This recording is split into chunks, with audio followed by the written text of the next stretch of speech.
Bueno, seguimos adelante, no damos vuelta, vamos vuelta a la página, perdón, en el rumbo de la información. Ahora vamos a hablar de economía. Por ende, yo tengo el más capacitado que tenemos dentro del staff de las tardes Colomar, que es el profesor Luis Laferrier, es contador y profesor y especialista en economía de la Universidad Nacional de Entre Ríos.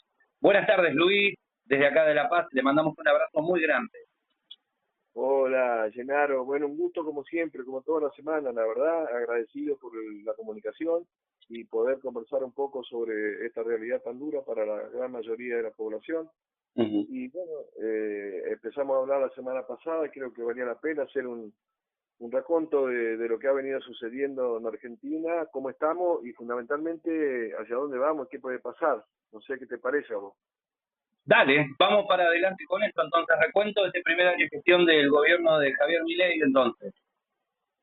Sí, sí, y como vos sabés, nosotros siempre lo analizamos dentro del contexto de lo que yo llamo el modelo económico-social, que es la forma en que está funcionando la economía y la sociedad argentina a lo largo de este siglo XXI, que es un modelo que yo llamo neocolonial, te he dicho en otra oportunidad, porque en la Argentina, en este modelo, digamos, de la década del 90 del siglo anterior, que se fue enlozando, se desplegó este siglo, las grandes decisiones, las estrategias fundamentales, las políticas públicas que se sostienen en el tiempo, no las definen los argentinos ni los gobiernos, las define el poder económico mucho más poderoso, que tiene un proyecto para Argentina y para América Latina, que es apropiarse de los recursos, de la riqueza, y en su estrategia sobra gente, ¿no? Sobra gente,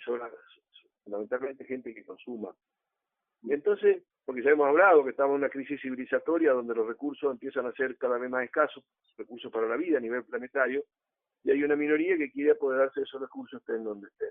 Entonces ha intentado lo que llaman extractivismo depredador, es decir, determinar como una zona de sacrificio ciertos lugares del planeta donde están para apropiarse de recursos de cualquier manera, a costa, ¿no es cierto?, del bienestar y de las privaciones de la población que vive ahí, pero también del ambiente. Bueno, en ese marco, nosotros estamos viviendo en los distintos gobiernos con partidos políticos diferentes, inclusive aparentemente enfrentados, supuestamente progresistas, liberales, hemos tenido casi las mismas políticas esenciales, y son políticas que tienen dos grandes problemas al efecto de analizar cómo afecta a la sociedad argentina o al grueso de la población. Uno de los problemas de estos modelos, que son modelos que están en todo caso determinados y al servicio de los especuladores, del capital financiero internacional, de los grandes usureros. No estamos hablando digamos, de capitales de poca monta, ¿no?, sino de los que son dueños de parte del mundo, que nos han impuesto el pago de un tributo por una deuda externa que nunca recibió el pueblo argentino, que la pagó ya más de 10 veces de la dictadura hasta ahora, que no la debía, la pagó más de 10 veces, pero cada vez paga más y cada vez debemos más. Entonces, eso significa un saqueo permanente de riquezas que se generan internamente, pero que terminan afuera. Para un capital que no hizo ningún aporte a la Argentina, que sigue sin hacer ningún aporte, pero sí determina gran parte el rumbo que llevamos, en especial a través de algunas instituciones, como por ejemplo el Fondo Monetario Internacional, que aplica y presiona sobre los gobiernos para que tomen medidas, las llamadas políticas de ajuste, que lo único que hacen es achicar el consumo de los sectores mayoritarios, de los más vulnerables, para que el Estado pueda generar más recursos para pagar esos tributos a los acreedores, ¿no? Esto por un lado, pero por otro lado también las grandes corporaciones, que son las que predominan en las actividades extractivistas, las grandes corporaciones se van apropiando de nuestros bienes comunes a costa de llevar a cabo actividades que hacen insustentable el futuro, es decir, que van afectando el suelo, que van afectando el ambiente y que saquean recursos que no se van a reponer por muchos, digamos, cientos, miles y hasta millones de años. Este es un poco el panorama global. Entonces, en ese panorama, los distintos gobiernos se han puesto una camiseta distinta, por ejemplo, Nacional y Popular, neoliberales, vuelve Nacional y Popular, vuelve los ultraliberales, pero resulta que en esencia nos van cambiando las políticas que permiten que siga la fuga masiva de capitales que siga el saqueo de recursos financieros, pero también el saqueo de recursos materiales. Entonces, en ese marco, ¿qué es lo que nosotros vemos como preocupación central de la actividad económica? Que la actividad económica no está respondiendo a su objetivo principal, que es garantizar condiciones de vida digna para todos.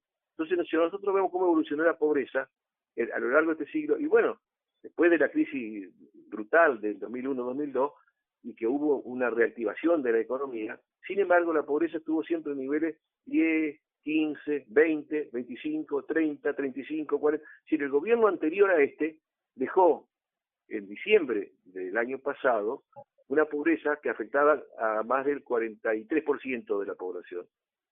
Es decir, que ha sido una constante, que el modelo genera condiciones para que haya cada vez más pobres. Ahora, ¿por qué? ¿Por qué? Porque se asienta en actividades que no son las que tradicionalmente en el siglo XX generaban mayor cantidad de valor agregado, mayor cantidad de empleo productivo y de condiciones de vida dignas, como ser, por ejemplo, la industria, la construcción, el comercio interno, sino que son actividades que tienen que ver con la extracción desenfrenada de bienes que tiene que ver con los recursos naturales que no se reponen. Por ejemplo, el caso de la explotación del suelo, la monoproducción de transgénicos, o puede ser la mega minería a cielo abierto, o puede ser la explotación de gas y petróleo por el fracking. Es decir, son actividades con las cuales se centra fundamentalmente las políticas que favorecen, ¿no es cierto?, esos sectores, y son las que están en manos de un reducido número de grandes corporaciones, que son mayoritariamente extranjeras, y que tienen como objetivo sacar todo lo que pueden, obtener ganancias enormes, ganancias que cuando venden su producto acá adentro es en pesos, pero se lo llevan en dólares, o si no, lo es para exportarlo, es decir, ni siquiera nosotros lo haremos. Entonces, ¿eso qué pasa? No genera mucho empleo productivo. Entonces ha cambiado un poco la matriz de la ocupación de quienes tienen trabajo en Argentina en las últimas décadas, y cada vez es mayor el porcentaje de población informal, en condiciones precarias, que no tienen todos los beneficios que brinda la legislación laboral, que inclusive ha sido muy dañada, y sino que cada vez hay más población trabajadora desprotegida. Pero además, aún aquellos que tienen empleo formal han visto perder fuertemente sus ingresos reales a través de una herramienta que utilizan las corporaciones y el propio gobierno, que es la inflación. Entonces, en este marco es que yo analizo este último periodo de gobierno, de este año del nuevo gobierno, como una aceleración de ese proceso. Yo le llamo plan masacre, porque los sectores que definen esto, que no es ni el presidente, en todo caso tiene más poder el ministro de Economía, los que definen esto están más arriba, y han percibido que la sociedad argentina está muy adormecida, está como casi abatida, desesperanzada, y han decidido llevar a fondo ese proyecto de sacar recursos, de empobrecer la población y de continuar con el saqueo. Entonces, ¿qué medidas tomaron fundamentalmente? En principio, promover un gran proceso inflacionario, un shock inflacionario, que lo que hizo fue transferir recursos masivos desde el grueso de la población hacia los beneficiados, las empresas líderes, formadoras de precios, que son las que más han ganado, ¿no es cierto? Por otro lado, a partir de ahí, porque eso fue por una devaluación que hicieron del dólar, ¿no? Después el dólar lo mantuvieron planchado, después de esa fuerte devaluación lo mantuvieron planchado. ¿Por qué? ¿Por qué ahora el dólar está barato? ¿Por qué sigue un proceso inflacionario y el dólar no sigue el mismo ritmo? Porque los especuladores que traen la plata de afuera vienen, invierten y ganan con tasas de interés que son mucho más elevadas de lo que se devalúa el peso.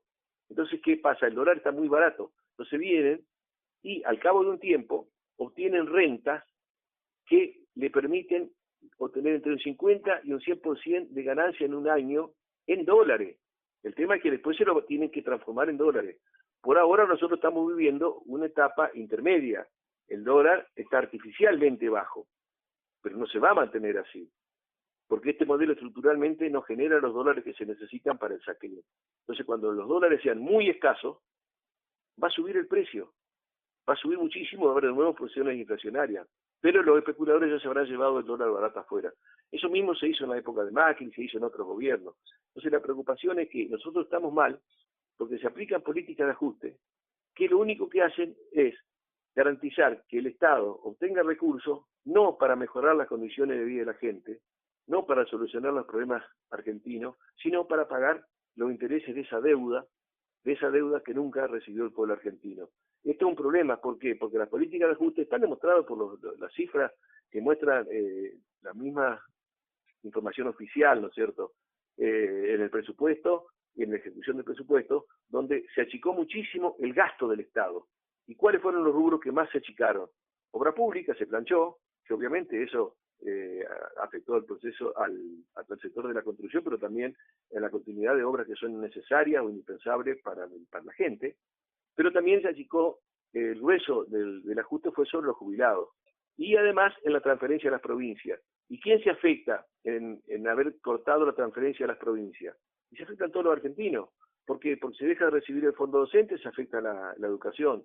Porque se afecta el transporte, porque dejaron de mandar recursos para financiar parte del gasto de transporte y ahora el transporte es carísimo. Entonces, ¿quiénes se afectan? Y fundamentalmente la población que usa el transporte público, los trabajadores, los que van a los colegios. Es decir, el grueso de la población se afecta. Y si uno analiza por sectores, va a ver que hay sectores que ganaron en este año, y ganaron muchísimo. Se enriquecieron como nunca. Entonces no es que el problema acá en la Argentina, que no hay producción o que no hay plata, como decía el gobierno. Plata hay para algunos. Pero el tema es el siguiente. Nos han hecho el cuento de que había que hacer esfuerzo porque dejaron un desastre. Todos los gobiernos dicen lo mismo cuando vienen. Y teníamos que hacer esfuerzo por el desastre del gobierno anterior. Pero acá el esfuerzo se le hacen hacer a los mismos que venían haciendo esfuerzo durante todos los gobiernos anteriores. Y los beneficios van para los mismos que fueron culpables y causantes de la crisis que vive la mayoría. Entonces nosotros vemos, por ejemplo, qué sectores crecen, a pesar de que hay una caída del PBI, ¿sí?, que es una forma bastante cuestionable de medir la actividad económica. ¿Quiénes caen fundamentalmente? ¿Qué sectores? La industria, la construcción, el comercio interior, que es lo que más laburo da y más valor agregado genera. ¿Y qué es lo que creció a pesar de la caída, a pesar de la recesión, a pesar del desempleo? Y creció todo lo que es la explotación de los agropecuarios, es decir, los agronegocios, ¿no es cierto?, la producción masiva de transgénicos, la megaminería y la producción de petróleo. Y gran parte de eso tiene como destino el comercio exterior. Es decir, que no es para los argentinos. Y uno puede decir, claro, pero eso genera dólares. Claro, pero los dólares no es tampoco para los argentinos, porque es para pagar los intereses de la deuda, que cada vez debemos más y cada vez pagamos más. Entonces es un círculo vicioso, sin fin, que nos está llevando realmente a un precipicio. ¿Por qué? Porque no hay ninguna señal de todo lo que se está tomando de medidas, de todas las políticas, de todas las leyes y de todos los decretos que está sacando este gobierno. No hay ningún indicio de que esto se va a revertir, sino que lo que anticipa es que se va a profundizar este rumbo. ¿Profundizar qué significa? Que no se van a recuperar ni los haberes de los jubilados, ni los haberes de los trabajadores. Al contrario, va a haber mayor recesión porque están haciendo más apertura de importaciones. Abrir las importaciones significa comprar las cosas más baratas, subsidiar las importaciones en contra de la producción nacional. Entonces vamos a tener el espejismo que tuvimos en otras épocas en Argentina, como el fines de ojo, con la década del 90, que creíamos que vivíamos bien porque comprábamos las cosas más baratas en el exterior hasta que cerraban las empresas y quedamos sin laburo. Y ahora están cerrando empresas importantes. No solamente el grueso de las pequeñas y medianas van a cerrar porque no va a haber mercado interno, si no reaccionamos a tiempo. Entonces, un poco esta reflexión es para que tengamos en cuenta que con la experiencia que tenemos ya de democracia, de gobiernos anteriores, una cosa son las promesas y otra cosa es la realidad.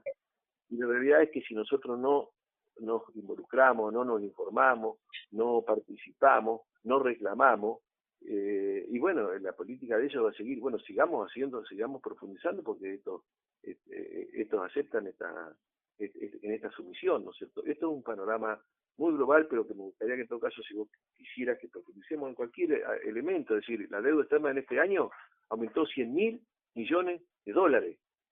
100.000 millones de dólares, y debemos más, pero porque, es decir, ¿qué se pasó? Las exportaciones nuestras son exportaciones que van creciendo muchísimo. Hubo un ingreso de capitales por el blanqueo, ¿sí?, de más de 20.000 millones de dólares, y sin embargo tenemos reservas negativas. Entonces, ¿por qué esto es un saqueo infernal que no termina nunca? Si no lo paramos nosotros. Esta es la gran reflexión como para que nosotros empecemos a pensar de que tenemos que cambiar el rumbo, que es imperioso cambiar el rumbo. Muy bien, Luis, y la semana que viene seguramente nos vamos a volver a comunicar para ahondar este tipo en esta reflexión y sobre lo que es la política económica que se está llevando este año. Digamos, más allá de, bueno, se habló que vos hiciste por ahí un balance a lo largo del ancho de todo el año, también la semana pasada, estaría bueno también compararlo con economías de la región, cómo nos manejamos también, porque además de la economía nuestra, para adentro también tenemos el comercio de afuera, de cómo está la Argentina, qué expectativas tiene el mercado mundial sobre la Argentina, cómo la ven, de qué manera la piensan. Así que, bueno, estaría bueno rever ese tipo de cuestiones la semana que viene. ¿Cómo no, Genaro? Con todo gusto, entonces. Bueno, te mando un abrazo muy grande, cuidarte vos y a tu familia también, ¿eh? Bueno, gracias, Genaro, un abrazo para vos.